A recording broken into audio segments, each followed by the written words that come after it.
What is happening, everybody? Not my first, but my second baseball show of the day. Broke down the early slate with Adam earlier. Now, time for the late slate with Neil Orfield. So I hope you guys are enjoying the holiday. Hope it's been a nice July 4th. And I'm happy so many of you guys have decided to share it with us because we got people in the chat. I wasn't sure. I thought there was a chance, Neil, that we'd be doing the show to nobody, but that's not the case. People showed up to support, and we appreciate if you guys do us a favor, like the video, subscribe to the YouTube channel, because in the next hour or so, Neil and I are going to be breaking down the entire 4th of July night slate. We've got 5 games and pretty fun one to talk about. I always like these kind of slate sizes because you can talk about leverage, different angles to get to. Ownership becomes a lot more important. It's going to be a good one. And we're sponsored by PrizePicks today. If you guys sign up at PrizePicks using our link below, not only going to get up to a $100 bonus on your first deposit, you're also going to get 1 free month of Stochastic Plus Platinum. We'll be talking more about PrizePicks and some of our top projected props of the day later on throughout the show. But Neil, how's your 4th of July going? And do you have any plans after this? I do not. So my wife is at her sister's house. Her family all got together, but they started at an hour ago and they're eating like in 15 minutes. So I'm just skipping it. I am doing literally nothing. I'm doing the most patriotic thing you can do on the 4th of July, which is talking about MLB DFS, just ignoring the family to talk a little bit of MLB DFS. How about you? You have any big plans? Do anything today? Do you have any plans tonight? No, the weather's pretty shitty here, which it's been raining on and off here a lot, which is the same reason that you see like Yankees games and some Mets games, like a bunch of games on the East Coast as of late. They've had all these weather concerns. Same deal here. So like my town does a fireworks show. It got canceled due to bad weather later on. We saw, some of the baseball games today got delayed midway through. It's all related to the same thing. So the answer is I wouldn't have done any of that shit anyway. But now I've got like a reason to be like, hey, I'm not going to go to the fireworks show because there's, rain involved. But yeah, just doing like a family dinner at my house. And that's about it. My mom's making chili. Oh, nice. That'll be fun. Chili's always good.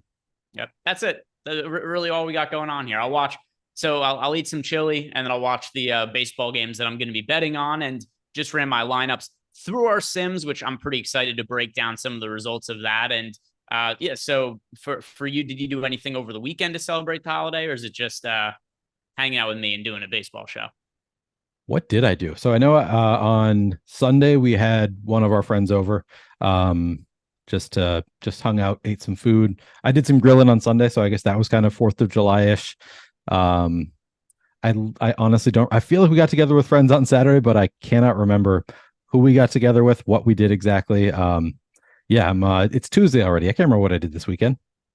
All right. Well, it sounds like it was a wild and crazy weekend over at the Orfield residence, and so much so that Neil forgot what company he works for. What is that hat? What is that logo on that hat, Neil? This is awesome. This is vintage. Yeah. This is once Stochastic comes out with merchandise, I'm gonna buy it. If it's not sent to me, I'll buy it right away. But so far this is the closest thing I have to Stochastic merchandise. And at this point, I feel like I'm at the very least I'm repping Alex, right? Like this is just like I support Alex Baker. Yeah, it's just this point. You just be like, boy, that Alex Baker hasn't made enough money playing DFS. I'm a big fan. Right. I'm just rooting for him in DFS contests. And by the way, I'm going to let Tom know that if we want to increase our sales, the way to do it is you don't give Neil any free stuff. He's willing to go buy some of the merch. That's so true. All right, I bought an EMAC shirt. I bought an EMAC mug. Yeah, I'll make sure to send over. My if there's a link, right? If there's a trackable link, I'll make sure to send it to you to go sign up using that, so I get credit for all of it. Yeah, that's right. Let's talk about tonight's baseball slate now, Neil, where we've only got 5 games, so there's not a massive amount of spots. With that in mind, I think we could look through all the pitchers individually on both DraftKings and FanDuel and kind of see what it is that stands out about the different sites and the different pricings on the pitchers. But let's start over at DraftKings. And just at the top, we'll look at Shohei Ohtani, who's projected for, not non-existent ownership, but less than you'd typically expect from on a 5-game slate. So we've got Ohtani tonight projected for just under 30% ownership. Fairly difficult matchup. He's expensive, 11,500. The only pitcher on the entire slate priced above 10K. He's on the road in San Diego. So, Neil, what do you make of Shohei Ohtani? 11.5, the most expensive pitcher on the slate, but modest ownership, 29% on a 5-gamer. Yeah, so I mean, I'm just about to run my stuff through the Sims. I've got all my lineups prepared to run them through. I imagine I'm going to get to a lot of Shohei Ohtani just based on the tools. Typically, those are pretty indicative of what I'm going to end up with if I do it right. We've got him, as you said, at 29% ownership with a 36% chance of being a top two pitcher.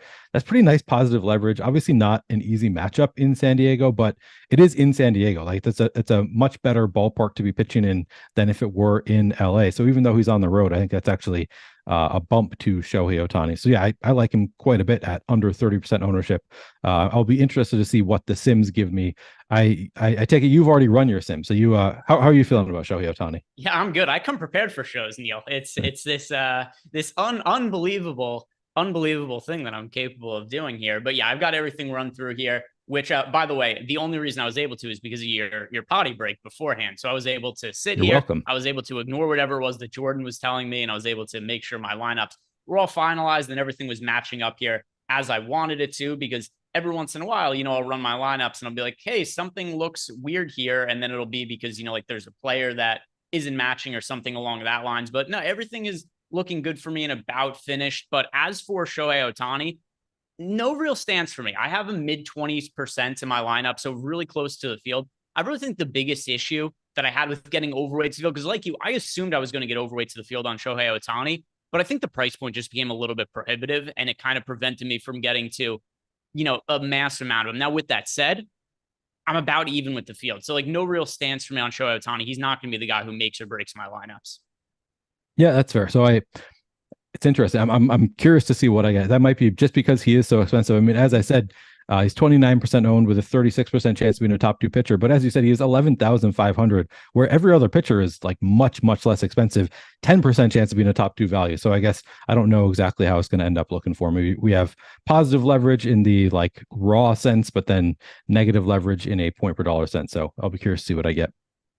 Yeah, and it's really just that he's in that price point of his own that I think is kind of making it a little more difficult for me to get to him. And then you get to the next tier of pitchers where let's talk about the popular ones where we got Joe Musgrove projected for 44% ownership. He's the most popular pitcher on the entire slate. And one thing that is going to benefit him kind of from a DFS game theory perspective is that you can't play Shohei Ohtani against him as a hitter, right? So like there's a part of me that's like, oh, when I see a pitcher that's this popular and there's an offense that's decent, there's reason for me to consider getting there. But there's no Mike Trout for the Angels. He was placed on the injured list earlier in the day. He's going to be out for the majority of the remainder of the season with a broken wrist. And then you got no Shohei Ohtani as a DFS option. So that does make it a little bit hard to stack up the Angels. Joe Musgrove is picking up a ton of ownership. I think he's the safest option for cash games of the entire slated AK on DraftKings.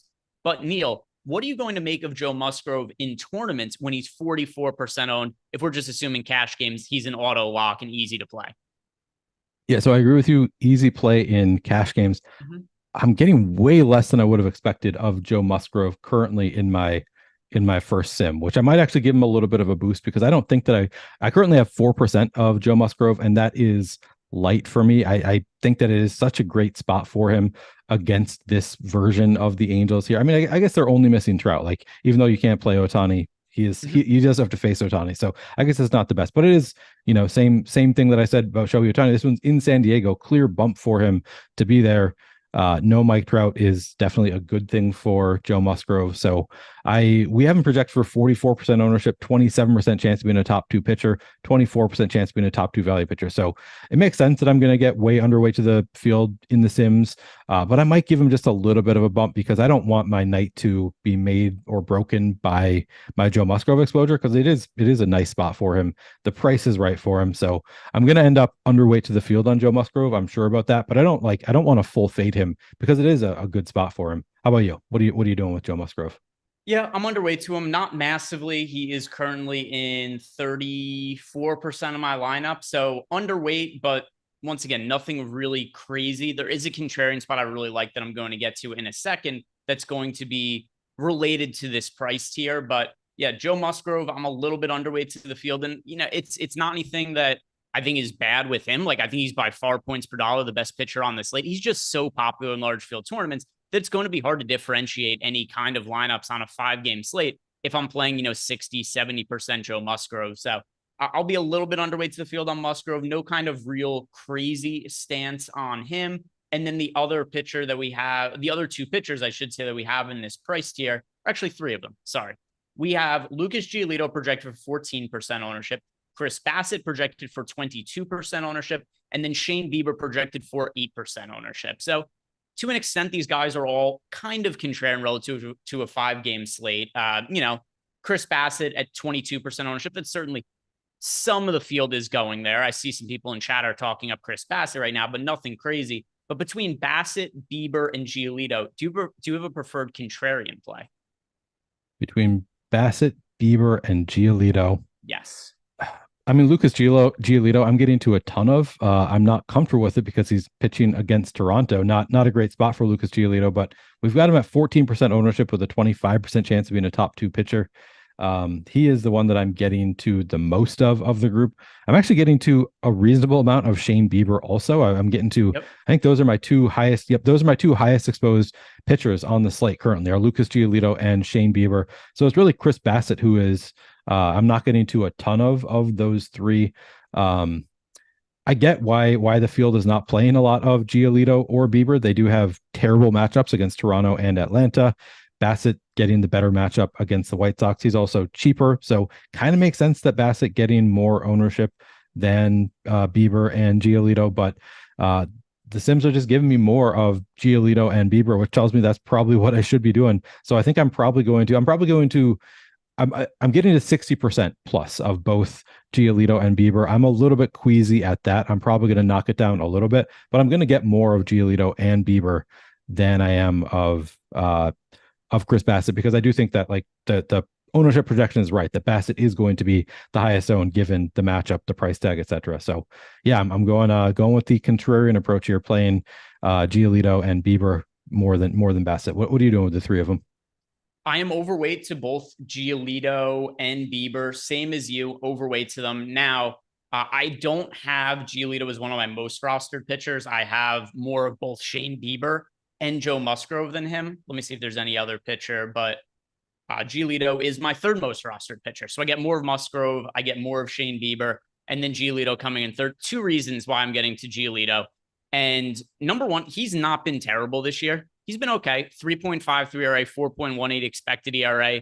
He also has a strikeout upside, 26.1% K rate. And then another thing that's kind of funny about this spot is, so I have Giolito as my third most rostered starting pitcher. My most rostered stack is the Toronto Blue Jays against Lucas Giolito. So it is a spot here where I think it makes sense to get to both sides of it, right? Because when you look at Giolito, brutal matchup for him against the Toronto Blue Jays, but when he's going well, he's generating strikeouts. When he's pitching poorly, it's not just that he gives up runs, but a lot of the runs he gives up are home runs. He only has a 33.2% ground ball rate this year. He has always had an above league average home run to fly ball rate. It's 12.3% this year, 14.1% for his career. The league average is 10.5%. So always a pitcher who, when he gives up contact, generally tends to be pretty hard contact. So I love both sides of it. From a standpoint of nobody is really playing Giolito, generally speaking, for a 5-game slate, 13.9% owned. And then you've got an offense that has apparent upside against him. Toronto's also going to be really popular, which is another reason why there is some leverage there on Giolito. And then as for Shane Bieber, it's just because the ownership is so low on him at 9,600. He also has pitched moderately better as of late.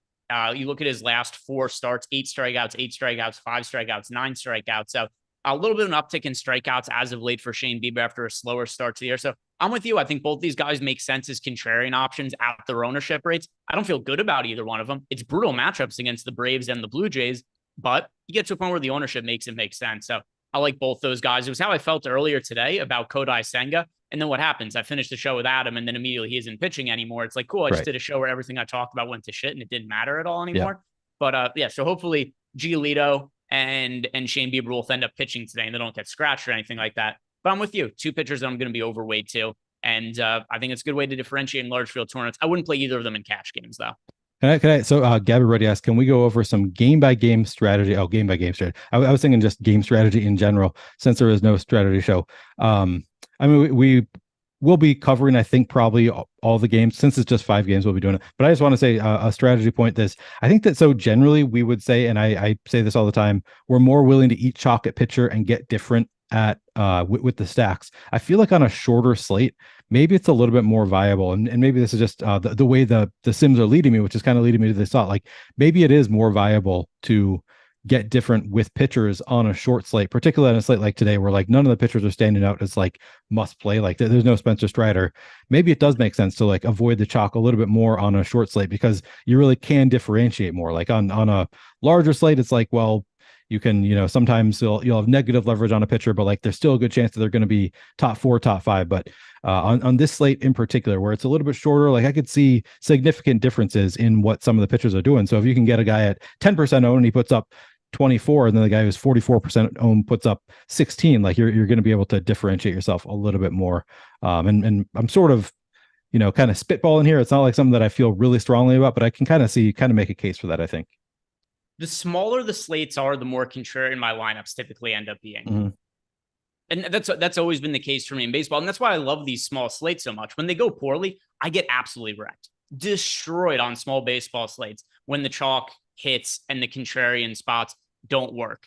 But the inverse is if you get like you said, you get all these spots all the time. I'd be like, hey, this pitcher's projected for 40% ownership and 17 fantasy points. And this pitcher's projected for 10% ownership and 16.5 fantasy points. Right. And it's just the range of outcomes could be so similar between those two pitchers.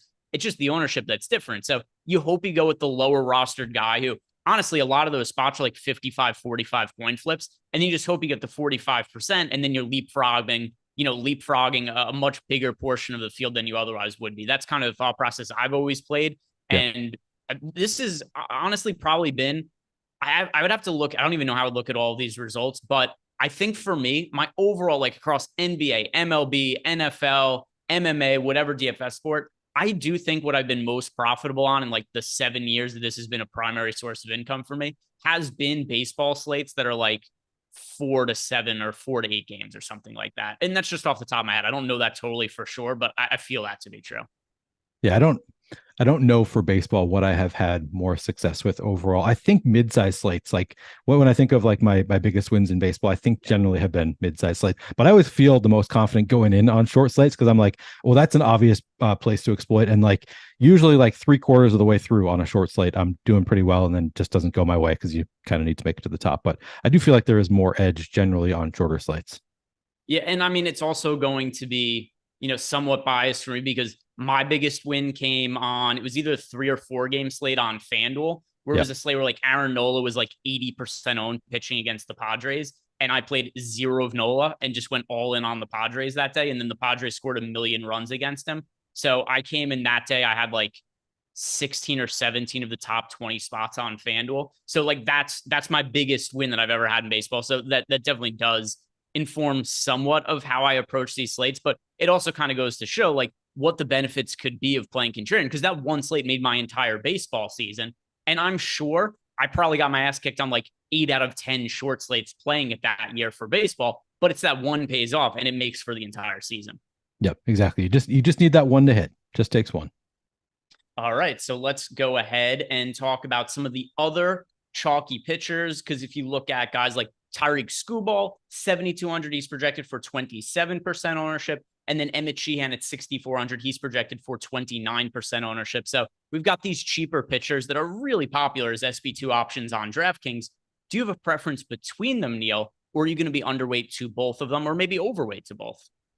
Yeah, I'm looking up Skubal's K rate for this year because I feel like there was a little while where he was looking like a really good prospect, and I feel like he's come back down to earth a little bit. Yeah, I guess he's still at 24.5% strikeout rate. Obviously, a great matchup for Skubal as well. Sorry, you were asking me between Skubal and who else? Emmett Sheehan. It's just the two guys who are priced fairly similarly on DraftKings and also have really similar ownership as SP2s. Just to re-echo what I had said there, Tyreek Skubal, 27% owned at 7,200, and then Emmett Sheehan is 29% owned at 6,400. So this is largely where the field is going to save salary tonight. Yeah, and it makes sense. I mean, they both have good matchups. I guess Pittsburgh isn't quite the good matchup that like they used to be, that like I think of Pittsburgh as historically being, because they do have some good bats in Pittsburgh.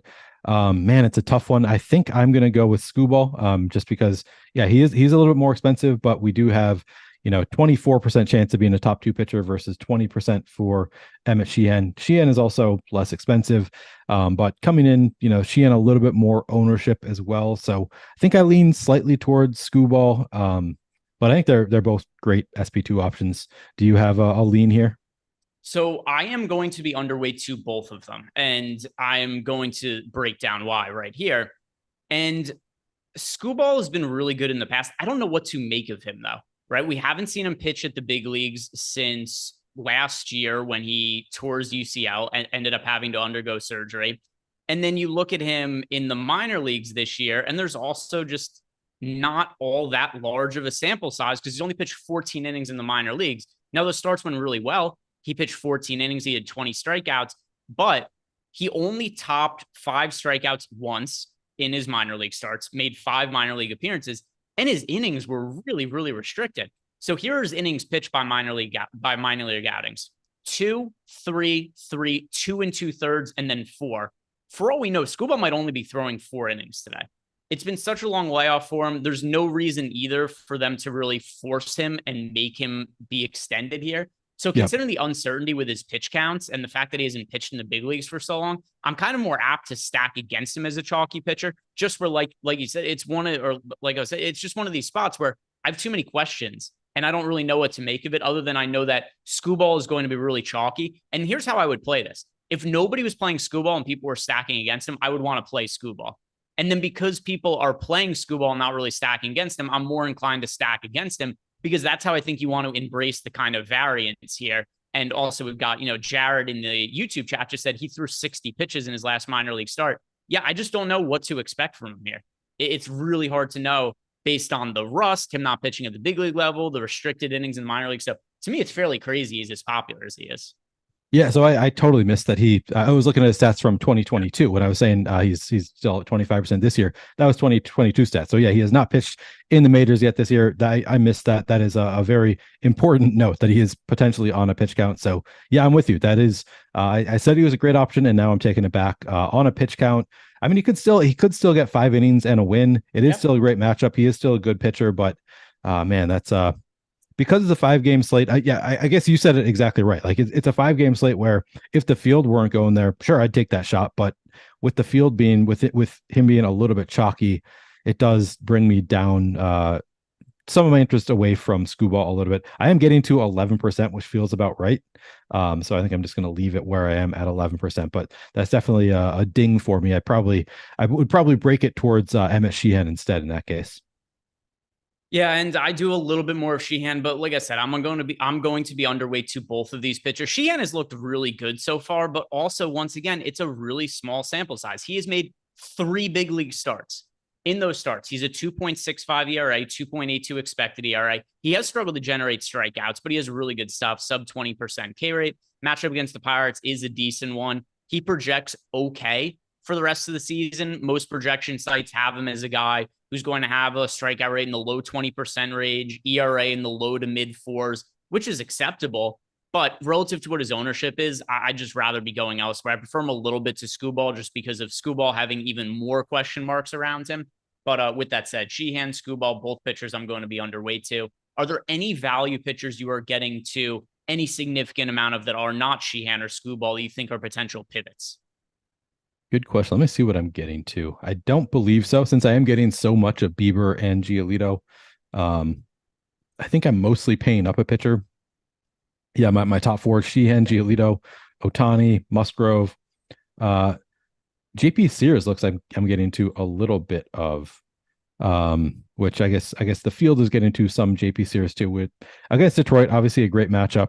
I guess he would be the one of the value pitchers.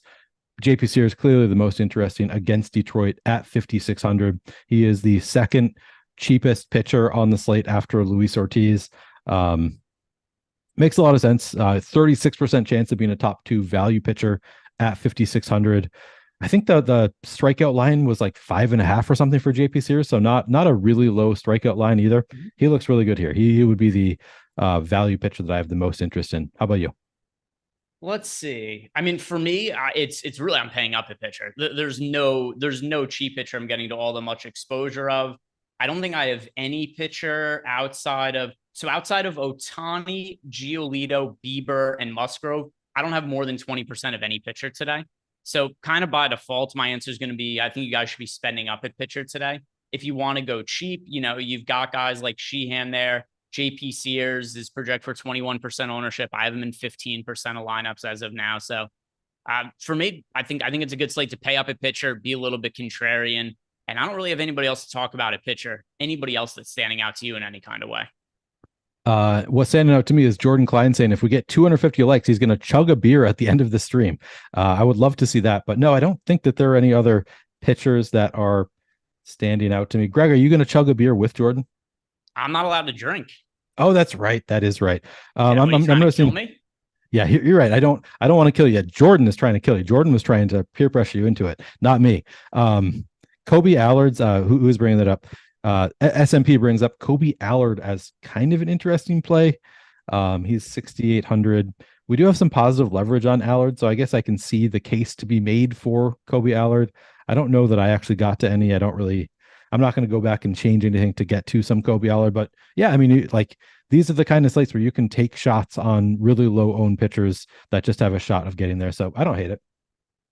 Yeah, I have him in. I don't think I have any lineups with Allard. If I do, it's like 2 or 3 lineups, nothing significant, because I was just looking through my exposures and nothing was really standing out in the Sims tool. Maybe I'll export my lineups and that'll make it a little bit easier. I'll export them and then I'll look at them in Fantasy Cruncher just so I could get, we just got the Pirates lineup. Please don't be anything stupid where I have to redo all of this. I will say I'm just noticing as I'm looking through my lineups on DraftKings now, you can actually see like the percent you had of people. And I have 11% Luis Ortiz. I only played 28 lineups today. So, but I'm sort of surprised to see how much Luis Ortiz I'm getting against the Dodgers. But looking at it in the top pitchers tool, 1% ownership, 26% chance to be in a top 2 value play, 9% chance to be in a top 2 play overall. So don't feel comfortable with it at all, but he is also the cheapest pitcher. So I mentioned JP Sears is the second cheapest, but there is added benefit to being the cheapest pitcher on the slate because you can just get 2 lineups that you can't get to with any other pitcher. So there is that little bonus to it, but yeah, don't feel super comfortable with it, but I'm getting to a little bit of Luis Ortiz also. Yeah, we've got the Pirates lineup, by the way, McCutchen, Reynolds, Davis, Santana, Sawinski, Gonzalez, Trialo, Castro, and Hedges. So not too bad. The only player that's in the lineup that we didn't have projected in was Rodolfo Castro, but I could just adjust that after the slate locks after the show, and it'll be fairly easy for me to just hand edit the few lineups I have there. It's nothing too bad. Sometimes you get those lineups where I'll see it and it'll be like, oh, cool, 4 players are in the lineup that weren't projected to be in, and then it just screws everything. Not a big deal. This will be fairly easy to manage. Anything else you want to add here, or does anybody have any questions for us in Discord? I'll go check that right now. If not, then Jordan will build some lineups in the MLB lineup generator.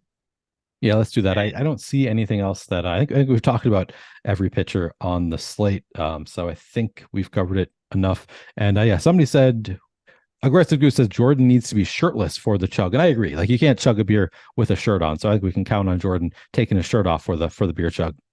Well, he's wearing sleeves, which is probably the most dressed up I've ever seen him. That is true. Jordan dressed up for us today. Yeah, Jordan's got sleeves on. He definitely didn't iron his shirt. It looks like he probably left it in the dryer for 2 or 3 hours too long, which I can relate to. I do that myself as well. And then it comes out wrinkly. And then what are you going to do, right? You're stuck wearing it. And he's also got his Finest Angels hat on. So Jordan is prepared to party. Jordan is prepared to party for the 4th of July. He also, hopefully, is prepared to build some lineups on screen in the MLB. Oh, actually, I should have checked. Is this the slate we have for the MLB lineup generator, or was the earlier slate? It is this one. All right, perfect. So let's go and pull up the MLB lineup generator. Jordan will build some lineups for DraftKings. We'll build some lineups for FanDuel. We'll do contrarian ones since it is a 5-game slate, and I do think it makes a little more sense to be a little bit more aggressively contrarian. And if you guys want to sign up for the MLB lineup generator, which is one of the newest and just easiest tools we have to use over at Stokastic.com, especially for new DFS players. Link below, you could sign up. Less than $5 is going to build lineups for you. They're going to be plus EV lineups in the long haul. And Neil, I know a lot of people have heard it, but for people who haven't watched this, tell us what's some of the success you have had yourself using the MLB lineup generator. Yeah, I mean, the best that I've done is 3rd place in a contest of just under 12,000. It was, $1,000. So it wasn't like the largest field where you're winning 20K for third place or whatever, but $1,000 out of $3 entry for that contest, $60 total. It was a 20 max. But we've seen other people who have actually taken down tournaments using lineups directly from lineup generator. So and I've had sweats. Like I've third place is the highest I've gotten, but I've been close a number of times already. So it's definitely doing its part for me. Yeah, we had a Derby Status who messaged us on Twitter the other day, and he had said, second day ever playing MLB DFS, and he shipped the mini max for $2,500, placed second in the MLB Moonshot for another $1,000. And he said it was all thanks to the insight of the MLB lineup generator. So like I said, this is a really easy tool to use, especially if you're a newer startup MLB DFS player. I think you have this. That's a good way to get your feet kind of wet into MLB DFS. And then from there, you graduate to our player projections, our ownership projections, top stacks tool. And then once you feel like you've mastered all of that and you want to maybe 150 max or take your process a little more seriously, then we have the Sims tool, which is what I'm frequently using to help me out with my MLB DFS lineups now. I've been using a mix. Somebody was just asking me yesterday, like what I usually do, because I talked about the Sims on Twitter, and he DM me and was like, what do you usually use, the Sims or the lineup generator? And they're both so new and exciting to me that I don't have a usual. I guess I would usually say, if I'm on a show, I use the lineup generator. If I have an hour to work on my stuff or half hour, whatever, I'll use the Sims. Today I actually use the Sims while on the show, but I think that they're both great tools, and depends on how much time you have generally and how many lineups you're playing. Like it's also, I typically, today is the exception. Typically I won't use the Sims for just playing 28 lineups. It's usually when I'm playing more lineups. But today's the exception. Yeah, and then the other thing too is I think it depends too, like what level of player you are. If you're somebody who's just playing, one lineup in super low stakes, the Sims tool is probably not for you. Then you want to be with the lineup generator. But if you're somebody who's playing 150 lineups and you want to get more exposure to Slate, get more money, and then I think the Sims tool is more for you. One thing that's really helped is I'm going to say it again. If I leave one mark on this earth, I think my greatest accomplishment is that I've gotten DraftKings to post more of the mega mini maxes. Yeah. The $3 150 max contest. So I entered both iterations of those today. And that's my crowning achievement as a human being right now, is that at least for 1 week, I've gotten DraftKings to post $3 150 max tournaments. Yeah, and they cut down the size a little bit today, even though they've been filling. I guess it's the 4th of July, so maybe they didn't think they would, but they've been filling them like early, so it's definitely working out, I think. Yeah, I know yesterday. So they upped it, I think, yesterday to 39,000 entries. The main one today was like 20,000, and they posted a second iteration with 7,000. Okay. But let's go and look at the MLB lineup generator. Then from there, we'll look at some of our top plays for PrizePicks. And then after that, we'll look at some of our favorite stacks of the day. Now, let's go and see what our exposures look like. And getting to a lot of Dodgers. And then it looks like for pitchers, we got some Ohtani, some Skubal. What do you make of the Dodgers showing up as our most rostered stack? I mean, I don't hate it. Like the Dodgers, obviously, probably the best stack on the slate, just in terms of raw talent. They are top in terms of top stack odds as well. So I guess they are the best stack. And we actually have some positive leverage as well. So a lot of reason to like the Dodgers. I like when what I find in the lineup generator lines up with what I'm seeing in the top stack tool, and that is happening today. Like the Dodgers look great. Like we have positive leverage on them. They're also showing up here. So yeah, I'm good with it.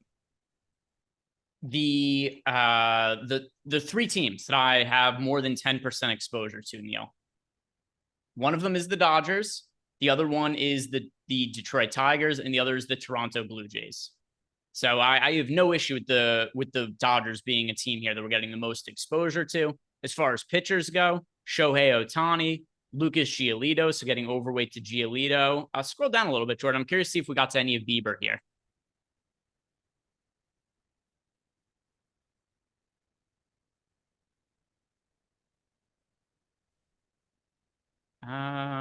Did you notice any other pitchers there?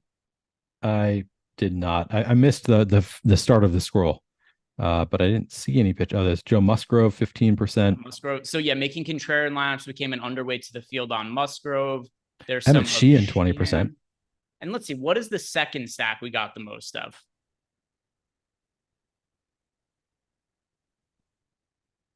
Seconds. It looks like we're a little spread out. So Dodgers number one. Yeah, Dodgers looks like we got a good amount of Guardians near the top. Guardians, maybe. Yeah, it looks like Guardians. I see Jose Ramirez, Ahmed Rosario. Josh Bell, Andres Jimenez. See, it looks like the Guardians are the team we got the second most exposure to. I don't have all that much of them, but I think this I all don't think I makes do either. sense to me. We got a good mix here. Good mix on a 5-game slate. Let's go Yeah. check out FanDuel and see what stands out there, Jordan. Contrarian FanDuel lineups.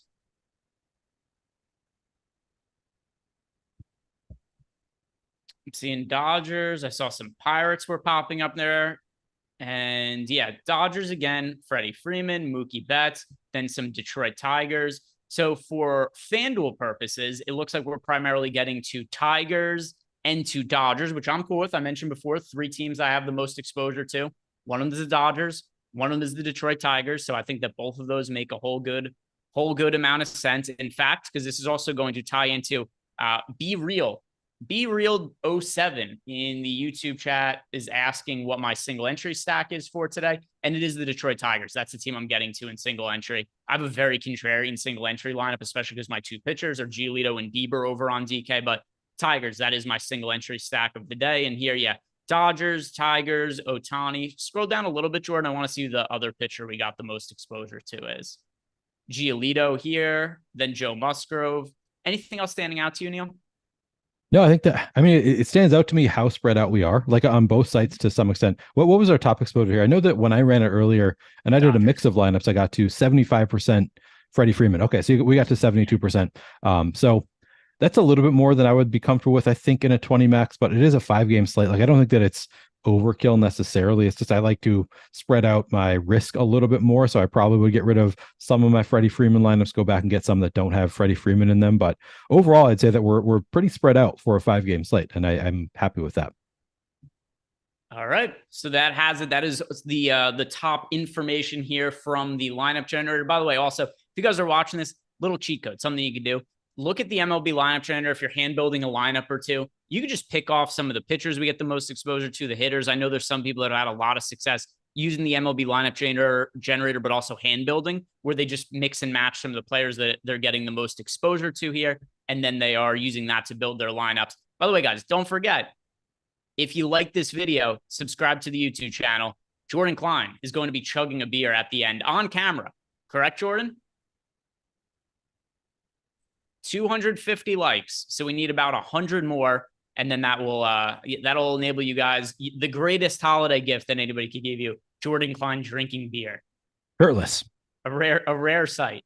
A rare sight. All right, I've never seen go it, ahead to be fair, and look at some PrizePicks. And I mentioned this at the top of the show, but if you guys want access to the data and tools we have at Stokastic.com, you could get 1 month free by signing up over at PrizePicks. We also have a similar deal with BetMGM. So if you guys want access to 1 free month of Stokastic Plus Platinum, but you don't have access to PrizePicks, you could also sign up over at BetMGM. If you click on the link below, sign up at BetMGM, 1 free month of Stokastic Plus Platinum. If you're anybody you know has a gambling problem, call or text the number 1-800-GAMBLER. Did you put out PrizePicks content today, Neil?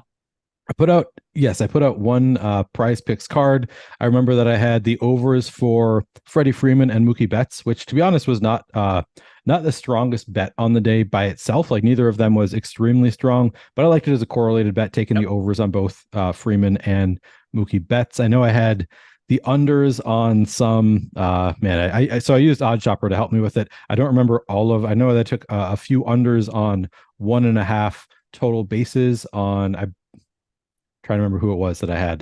But yes, I did put out a little bit of PrizePicks content.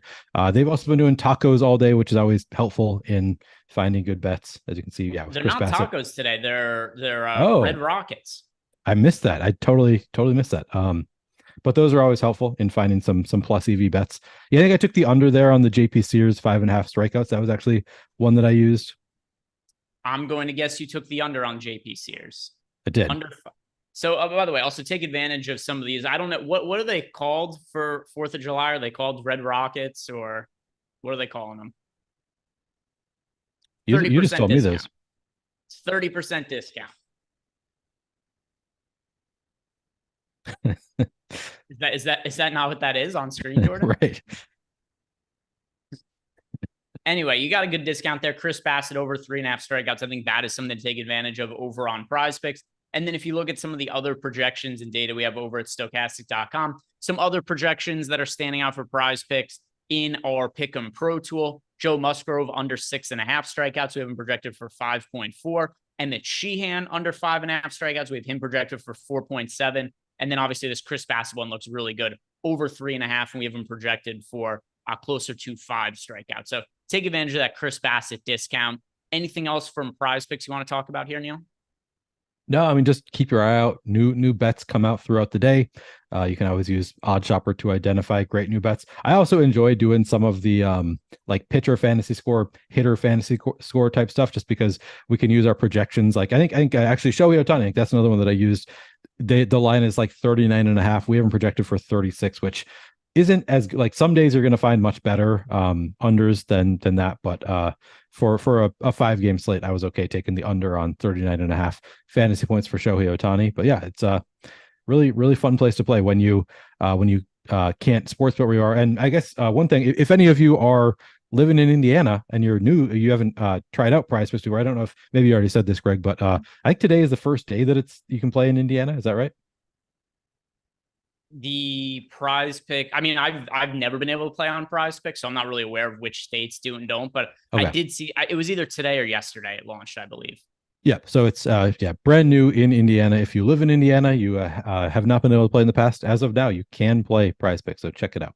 Yep, take advantage of the Red Rockets. I've been told that they're very fun to play with. Some people, oh, there they are, a whole box of dicks, colors, natural sources.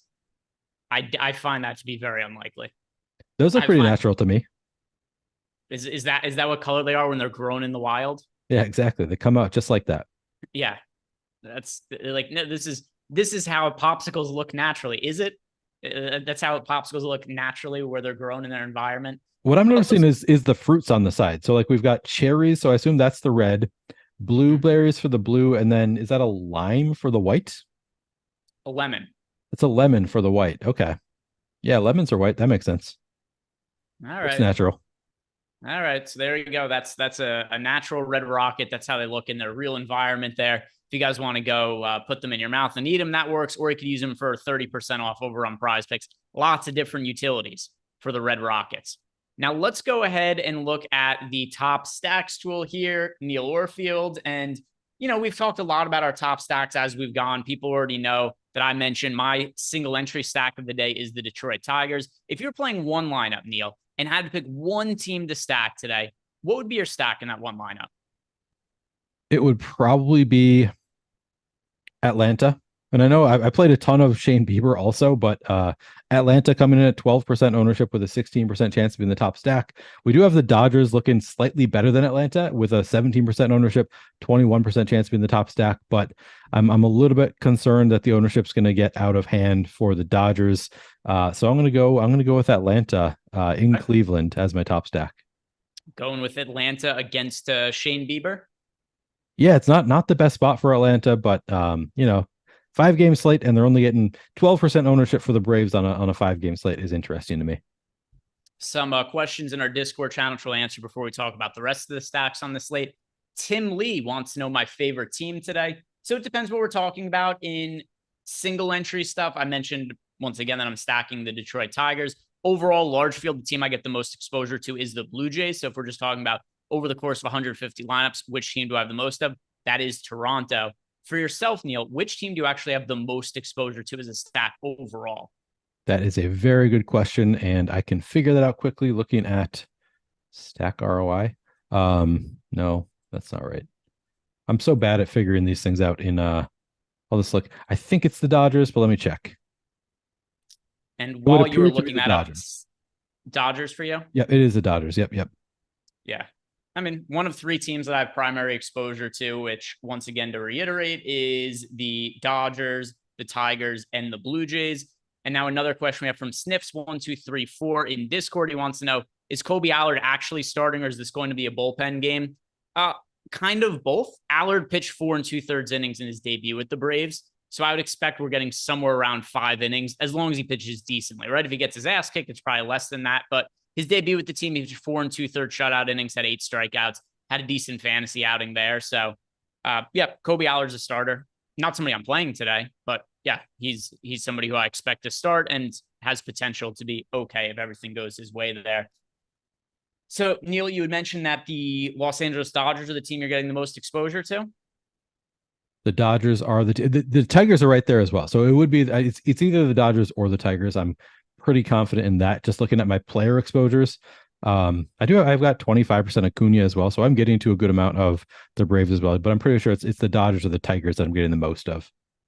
And now, what are you going to be doing with the Blue Jays today? I mentioned this is a team that I'm getting a pretty substantial amount of exposure to. They are the second most popular team on the slate right now. The team we have being the most popular is the Dodgers going up against Luis Ortiz, but we've got the Blue Jays also being fairly popular, only slightly behind them in projected ownership. And like I said, I'm playing both sides of this. I've got a lot of exposure to the Blue Jays. I've got a lot of exposure to Lucas Giolito. Are you getting to Toronto when I know you had said that you were getting to a bunch of Giolito before? Just scrolling through my lineups, I think that I only see a couple Blue Jays stacks in here, which yeah, I think they look great. Again, I'm only playing 28 lineups, so I guess a couple is not like that small of an amount. But yeah, I'm playing a little bit of the Blue Jays, but I'm not getting to a ton. I'm getting to a lot more of Giolito. Okay. Yeah. I mean, overall, I do have more exposure to Giolito than I have of Blue Jays stacks, but I'm overweight to both. Overweight to Toronto, overweight to Giolito. Is there a team that you are most underweight to, or is that the Blue Jays? Probably is the Blue Jays. Just looking at their ownership and how little I have of them. Yeah, because I've got a good amount of both the Dodgers and the Tigers. Looks like a little bit at least of Atlanta. I would guess I'm close to the field there. So yeah, it has to be the Blue Jays, I think. So for me, it actually ended up being in my final run the Cleveland Guardians. The Guardians are projected for 10.1% ownership, so they are expected to be the fifth most popular team on the slate. And I hardly got to any of the Cleveland Guardians. Are you also underweight to them, or is there another team that you're coming in underweight to the field on? Yeah, I don't think that I have a ton of the Guardians. Just looking through, I can probably start by just looking for Jose Ramirez. Yeah, I guess here's at least one Guardian stack, but in general, I would say I don't have a ton. I only have 7% Jose Ramirez, and I don't think that I have too much more of anybody else that I have more than that. So yeah, just looking at my exposures to the Guardians, not getting a lot there. And now, are there any contrarian stacks that you're getting to a good amount of? Now, something that we should note here when it comes to whatever we're calling contrarian is that we have the Angels are projected for 3.2% exposure as a team. I do find them fairly difficult to get to with Ohtani not being an option and Trout out. And then beyond them, the next most under, or I shouldn't say under, on the next lowest owned team is the Padres at 7% against Shohei Ohtani. So these are the teams projected for less than 10% ownership as a team. We've got the Pirates at 8.9%, the White Sox at 8.1%, the Padres at 7%, the A's at 7.8%. Of those teams, are there any contrarians actually like being overweight to the field to, or maybe it is the Angels? No, it's actually, I'm getting to a good amount of the Pirates. Looking in the top stack tool, as you said, 9% projected ownership, 21% chance of being the top value stack. So from that perspective, the Pirates they allow you to play other stacks that you want to get to. So I don't hate it. I'm getting to, I think, probably above what the field has on full Pirate stacks. Also, I've got a 29% Jack Sawinski. He looks really good. So yeah, I'm getting overweight to the Pirates relative to any of those others. Yeah, so for me, it's probably a lot of the same logic. I end up coming in slightly overweight to the Oakland A's, right? Where you've got right now Tyreek Skubal projected for just under 30% ownership. Same with Emmett Sheehan. But it goes back to what we were talking about when we were mentioning pitchers at the top. Skubal is making his season debut. He did not pitch the entirety of the start of the year, had surgery last year, and has been out for about a year.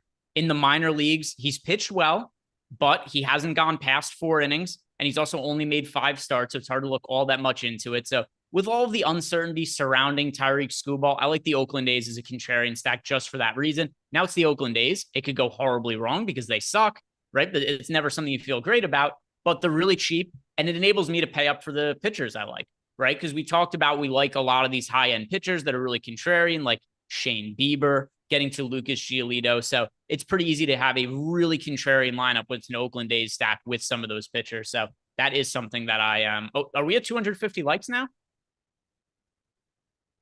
Are we at?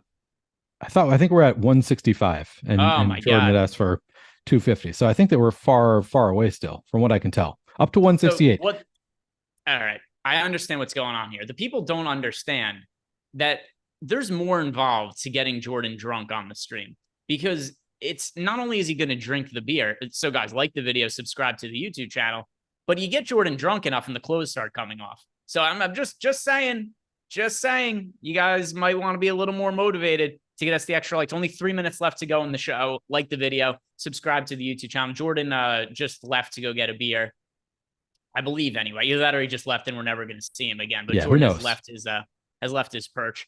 Is there anything else at offense here, Neil, that we haven't talked about that you want to make a point of?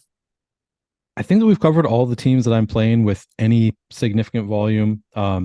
You brought up the Angels. They do have some positive leverage, 3.4% projected ownership, 6.8% chance to be in the top value stack. So that's double leverage there, 6.3% chance to be in the top stack. Obviously, those numbers are not exact, but it looks like we're going to have a little bit of positive leverage on the Angels. You mentioned that Oakland, 26% chance to be in the top value stack. Looks kind of good, but I think that we covered all of the stacks that I have any interest in. Oh, look at Jordan. He's got a Coors Light here. Ooh. Oh, he's all ready to go. Guys, just like the video. All you got to do is like the video and subscribe. So here's what we're going to do, Neil. You and I, we're going to give out our home run picks, and then we'll see where we're at on a light count, and we'll see if the people have earned watching Jordan drink beer, which is really one of the greatest pleasures that any human could witness. Home run pick for today. Neil, who's going yard? What's the dong pick? All right, give me 1 second. I'm going to give you the best dong pick here. Okay. The absolute best. The absolute best. We don't have the Twins on this slate, so I can't just give you my homer pick. I have to give you a true. Well, ideally, you are giving us a homer pick, I guess. No, I'm only giving you a dong pick here. No, I don't know what I'm saying here. I'm gonna go with Mookie Betts. Okay. We've got Neil has staked his claim to Mookie Betts. Not a bad one. Not a bad one. He's a hitter I'm overweight to. For me, though, I am going to go with Bo Bichette. He's my most individually rostered hitter today. I have him in 30% of my lineup. So my most rostered hitter of the day is Bo Bichette. And like I said, when we were talking about Lucas Giolito before, when Giolito gets hit, it's generally home runs. Super low ground ball rate this year. The home run to fly ball rate is always above league average. So if you got a pitcher who the ball's getting hit in the air against him, and more often than not relative to league average, those balls are leaving the ballpark, that's what I'm going with. I'm going to go with Bo Bichette. Did we not make it to the 250 likes? Looks like the people let us down. We're at 203 right now. So this is disappointing for a number of reasons. Most importantly, Jordan's going to be thirsty the rest of the night. Yeah, right. If we show up tomorrow and Jordan isn't here, it's because he died of dehydration because you guys did not. Oh, well, Jordan, are you putting yourself on screen? Is he on the screen? I have no idea. Yeah, I can't even tell. Jordan's chugging a beer right now. I can tell that he's chugging a beer. Jordan chugged the beer. It took him like maybe 3 seconds to chug the entire Coors Light, and that looked like it was a tall one as well. Were you on screen, Jordan? He also spilled a bunch on his shirt. That's a good amount spilled on your shirt. So Jordan's not one to like keep threats. So he's like, oh, I'm not going to do this unless he gets 250. And then we didn't get to 250 and he just did it anyway. All right. So Jordan drank the beers, but yeah, I'm still not sure. Was the chat able to see it or not? I think so. Oh, okay, cool. All right. So Jordan was on camera chugging the beer. So there you go. Guys, thank you very much for watching. I hope you guys have a great rest of the holiday. Obviously kicked off with the Jordan festivities right there. Enjoy your Red Rockets tonight, guys. Have a great night. If you didn't do it, like the video, subscribe to the YouTube channel. See you back here tomorrow.